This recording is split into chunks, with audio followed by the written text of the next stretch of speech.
I request protocol to escort His Excellency and invite him to address the Assembly.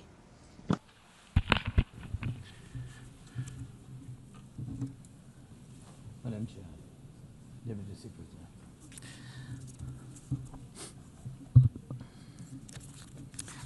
Dear leaders, dear friends, and all those who can become our friends, because you want safety and peace just as much as we do. Today, no one but ourselves can guarantee security. Only strong alliances, only strong partners, and only our own weapons. The 21st century isn't much different from the past. If a nation wants peace, it still has to work on weapons. It's sick. But that's the reality. Not international law, not cooperation. Weapons decide who survives. Excellencies, you know perfectly well international law doesn't work fully unless you have powerful friends who are truly willing to stand up for it. And even that doesn't work without weapons. It's terrible, but without it, things would be even worse. There are no security guarantees except friends and weapons. No Ukrainian choice this kind of reality. And knowing our people, they would have chosen a different priority. Ukrainians are peaceful people, but they are people who want to live freely in their own independent country. That's why we invest in defense. For many nations, there is simply no other way left. Nations can speak about their pain from stages like this, but even during bloodshed, there isn't a single international institution that can truly stop it. That's how weak these institutions have become. What can Sudan or Somalia or Palestine or any other people living through war really expect from the UN or the global system? For decades, just statements and statements. And even everything happening in Gaza remains without a way out. Even now, Syria, after all the changes, still has to appeal to the world to ease the sanctions that are choking its economy. It has to ask and wait. Syria deserves stronger support from the international community. And as Russia's war against my country goes on, people are still dying every week. Yet there is no ceasefire because Russia refuses. Russia abducted thousands of Ukrainian children, and we have brought some of them back. And I thank everyone who's helped. But how long will it take to bring all of them home? Childhood slips away faster than adults are able to help. Look at Israel. Nearly 2 years have passed and hostages still haven't been freed. They must be freed, but even that still hasn't happened. And for years, there have been no real answers to other threats, either chemical weapons and famine used as a weapon. Last year, at this assembly, I warned the world about the risk of radiation disasters, especially due to Russia's occupations of our Zaporizhzhia nuclear power plant, the biggest in Europe, but nothing's changed. Nothing's. And yesterday, the plant went into blackout again, and Russia hasn't stopped shelling even in areas near a nuclear facility. And because of international institutions are too weak, this madness continues. Even being part of a long-standing military alliance doesn't automatically mean you are safe. Just recently, 19 simple Russian drones violated Polish airspace, and only 4 were shut down. Luckily, they were not shaheeds or even worse. Otherwise, the results would have been horrific.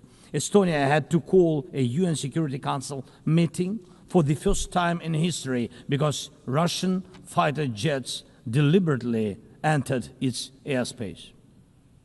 Moldova is defending itself again from Russia's interference. We are helping Moldova, and Russia's trying to do to Moldova what Iran once did to Lebanon. And the global response, again, not enough. We have already lost Georgia in Europe. Human rights and the European nature of the state system are only shrinking there. Georgia is dependent on Russia. And for many, many years, Belarus has also been moving toward dependence on Russia. Europe cannot afford to lose Moldova too. It's important to remember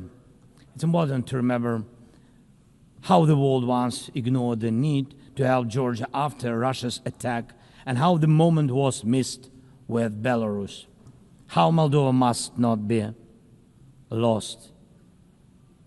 And for Europe, supporting Moldova's stability is not costly, but failing to do so will come at a much higher price.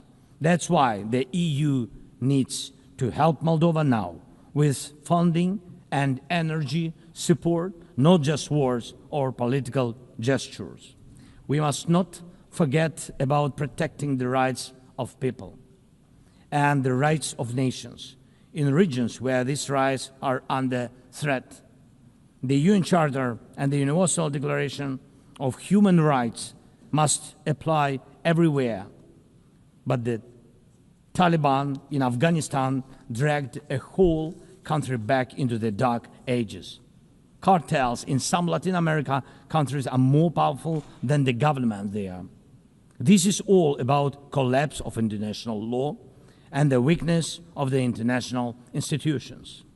And so it's about the rise of weapons. Weapons decide who survives. Excellencies, yesterday President Trump stood right here in this hall, and God saved him from a murder attempt during the campaign. A shot was fired from a rifle, and just a fraction of an inch saved his life.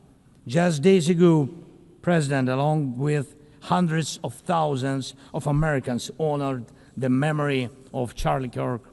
Sadly, his life was cut short by a bullet. Once again, violence with a rifle in hand. We also mourn the Ukrainian woman, Irina Zarutsky. She was brutally killed with a knife here in America, the very country where she was seeking refuge from Russia's war.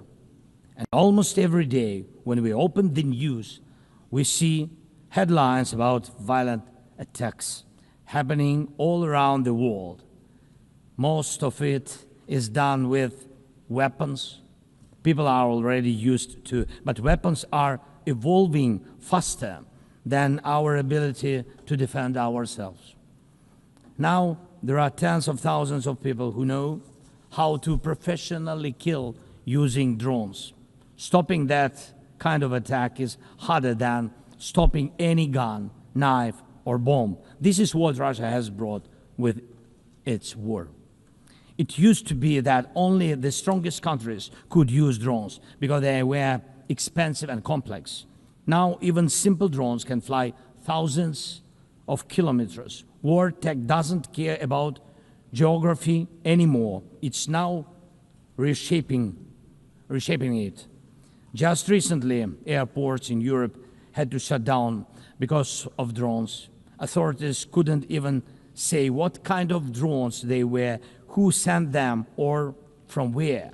Last week, North Korea announced the test of a tactical strike drone. That means even countries with limited resources can now build weapons that are dangerous to their neighbors.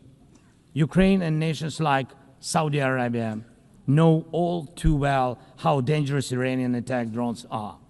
But what happens when all the types of drones become available, even to small terrorist groups or cartels? The world moves too slowly to protect itself, and weapons move fast. Now companies are already working on drones that can shoot down other drones, and it's only a matter of time. not much before drones are fighting drones, attacking critical infrastructure, and targeting people all by themselves, fully autonomous and no human involved, except the few who control AI systems.